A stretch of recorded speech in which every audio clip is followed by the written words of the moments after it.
الحمدللہ تاریخ گواہ ہے کہ پاکستان کی تاریخ میں جہاں بھی شیعہ اور غیر شیعہ کا مناظرہ ہوا ہے تو ہمیشہ فاتح علی کے ماننے والے، فاتح ہمیشہ شیعہ ہوئے ہیں۔ آپ دیکھیے مولانا مرحوم اسماعیل دیوبندی صاحب کی کتاب ضرور پڑھیے، خصوصاً طلبہ کے لیے کہہ رہا ہوں، مناظرہ سیکھیے۔ آج مناظرے کا زمانہ ہے، آپ کے ہاتھ میں موبائل ہے۔ ہمارے مرحوم اسماعیل دیوبندی صاحب نے کتنے مناظرے کیے، کتنے لاکھوں لوگوں کو شیعہ بنایا۔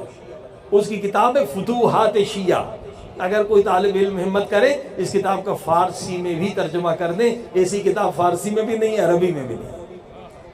کتنے بڑے مبلغ تھے، یہ انگریزوں کا زمانہ تھا، مناظرہ ہوتا تھا، اور کتنے ہزاروں کو انہوں نے شیعہ کیا تھا۔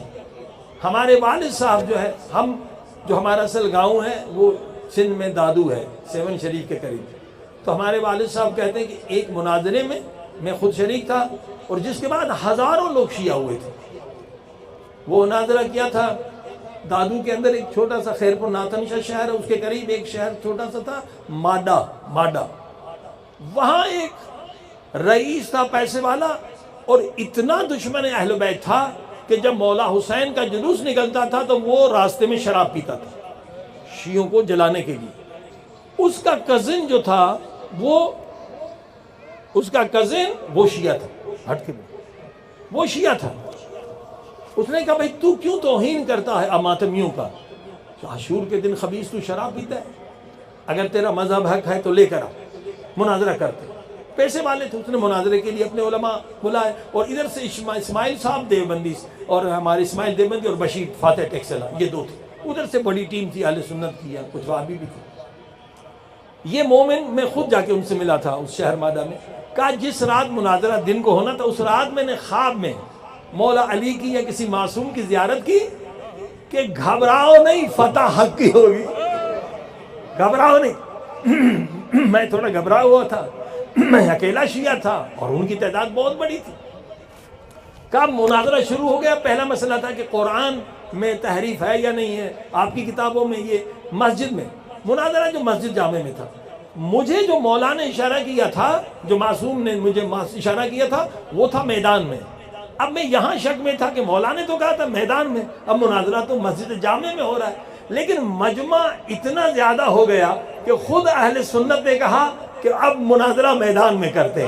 جب انہوں نے کہا میرا دل باغ باغ ہو گیا، اب ہماری فتح ہوگی، سلوات پڑھی محمد واسطے۔ یہ انگریزوں کا زمانہ تھا۔ والد صاحب فرماتے ہیں کہ بیچ میں رسی تھی، ادھر شیعہ تھے ادھر سنی تھے، خلافت کا موضوع تھا۔ اب اسماعیل صاحب نے کہا کہ کوئی جھوٹی حدیث دکھا دو کہ پیغمبر نے کہا ہو کہ میرے بعد خلیفہ جو ہے ابو بکر ہوگا تو ہم مان لیں گے، میں دوبارہ، پہلے سنی تھا، دیوبندی تھا، شیعہ ہو گیا، میں دوبارہ سنی ہو جاؤں گا، کوئی دکھا دو۔ اب 15 منٹ کا ٹائم تھا۔ اب جب اس مولانا کا ٹائم آیا اہل سنت کے، تو اس نے ایک سائیکولوجی حربہ کیا کہ وہ کرسی پہ بیٹھنے کے بجائے کھڑا ہو گیا، کھڑے ہو کے سر پہ قرآن رکھا اور ابو ہریرہ کی طرح ایک جھوٹی حدیث بنا لی، قال رسول اللہ کہ رسول خدا نے کہا ہے کہ میرے بعد خلیفہ ابو بکر۔ اب شیعوں کے جو ہے منہ لٹک گئے کہ یار یہ نیا شیعہ ہوا، اسے مناظرہ کرنا ہی نہیں آتا، اس نے تو حدیث دکھا دی، اب کیا ہوگا؟ ہاں اب اس کا ٹائم جب تک ہوتے بولے رہے۔ اسماعیل صاحب چشمہ اتار رہے ہیں، مرحوم رکھ رہے ہیں چشمہ۔ اب جب ان کا ٹائم ہوا تو اسماعیل صاحب ٹیبل پہ کھڑے ہو گئے، کرسی پہ کھڑے ہو گئے، ٹیبل پہ کھڑے ہو گئے۔ مناظرے میں سائیکولوجی کا بڑا فیکٹ ہوتا ہے۔ کہا کہ یہ حدیث تو نے خود بتلائی ہے، یہ حدیث اگر سچی ہے تو مجھے دکھا، اگر مجھے نہیں دکھاتا تو جو قاضی ہے، جج بیٹھا وہ لغاری صاحب جو تھے وہ قاضی تھے کہ وہ فیصلہ کریں گے کون جیتا ہے، اس کو دکھا۔ وہ حدیث تو تھی نہیں۔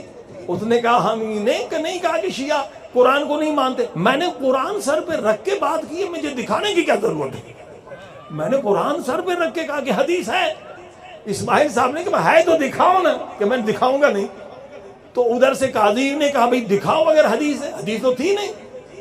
تو وہ ملعون جو پہلے ملعون تھا، جو عاشور کے دن شراب پیتا تھا، وہ بھی کھڑا ہو گیا، اوے ملا حدیث دکھاتے ہو یا میں ادھر شیعہ ہو جاؤں؟ حدیث دکھاتے ہو؟